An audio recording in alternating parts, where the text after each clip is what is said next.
બટાટાની આયાત નીતિ સામે આજે રાજકોટમાં ભારતીય કિસાન સંઘે વિરોધ નોંધાવ્યો હતો. ભારતીય કિસાન સંઘના પ્રમુખ દિલીપ સખિયા અને ખેડૂતોએ બટાટા પર પિયુષ ગોયલ કિસાનો કે સોચો અને પિયુષ ગોયલ આયાત નીતિ બદલાવોના સૂત્રોચ્ચાર લખ્યા હતા. બટાટાના બદલે અન્ય શાકભાજી ખાઈને પણ લોકો જીવન ગુજારી શકે છે તેવું નિવેદન આપ્યું હતું. મહત્વનું છે કે 30,000 ટન બટાટાની આયાત કરવાની સરકારની જાહેરાતને લઈને ખેડૂતોમાં રોષ જોવા મળી રહ્યો છે. બટાટાના ભાવ અંકુશમાં રાખવા કેન્દ્ર સરકારે બટાટાને આયાત કરવાની જાહેરાત કરતા વિરોધના સૂર ઉઠ્યો છે.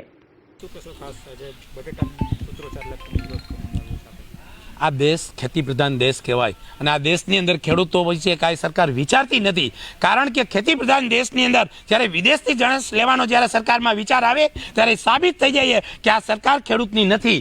હવે થોડાક દિવસ પહેલા ડુંગળીનો વિચાર કર્યો કે વિદેશથી ડુંગળી મગાવવાની છે અને આજે બટાટા કાંઈ વિદેશથી મગાવવાની ચીજ છે? અરે બટાટા નહીં હોય તો બીજી શાકભાજી ખવાશે. અરે બીજી શાકભાજી ખેડૂતોને 2 પૈસા મળશે. અરે શાકભાજી નહીં હોય તો કઠોળ ખવાશે. અરે આ દેશની ધરતીને કઠોળ નહીં મળે ને તો કઢી અને રોટલા ખાય અને આ દેશનો વિકાસ કરશે. પણ આપનો રૂપિયો ગળગાવવાનું કામ કિસાન નહીં કરે, ખેડૂત નહીં કરે. એટલે સરકારની આ બુદ્ધિ જે પણ વિચારથી ચાલી છે આ વિચારમાં એને બદલાવ લાવવો જોઈએ. એક પણ જણાશ નો વિદેશથી ન મગાવવી જોઈએ અને ખેડૂતોના હિત બાબતથી વિચારવું જોઈએ. જેટલી પણ જણસનો એક્સપોર્ટ થાય એનો વિચાર કરવો જોઈએ. અત્યારે ખેડૂતોની હાલત બહુ દયનીય છે. ખેડૂતોનું મેનેજમેન્ટ એના ઘરનું બધું વિખાઈ ગયું છે. કારણ કે મોંઘવારી પ્રમાણે ખેડૂતોના ભાવ મળતા નથી. ઘણી બધી હાલની તકે એવી શાકભાજી છે કે એના ભાવ મળતા નથી. કદાચ 2-4 મહિના બટેકા મોંઘા છે તો બટેકા ઓછા ખવાશે.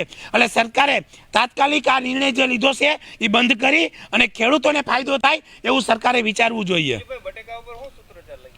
બટેટા ઉપર સૂત્રોચ્ચાર વિચારે કે બંધ કરો, આ બટેટાની આયાત બંધ કરો. આ આયાત ન કરવી જોઈએ.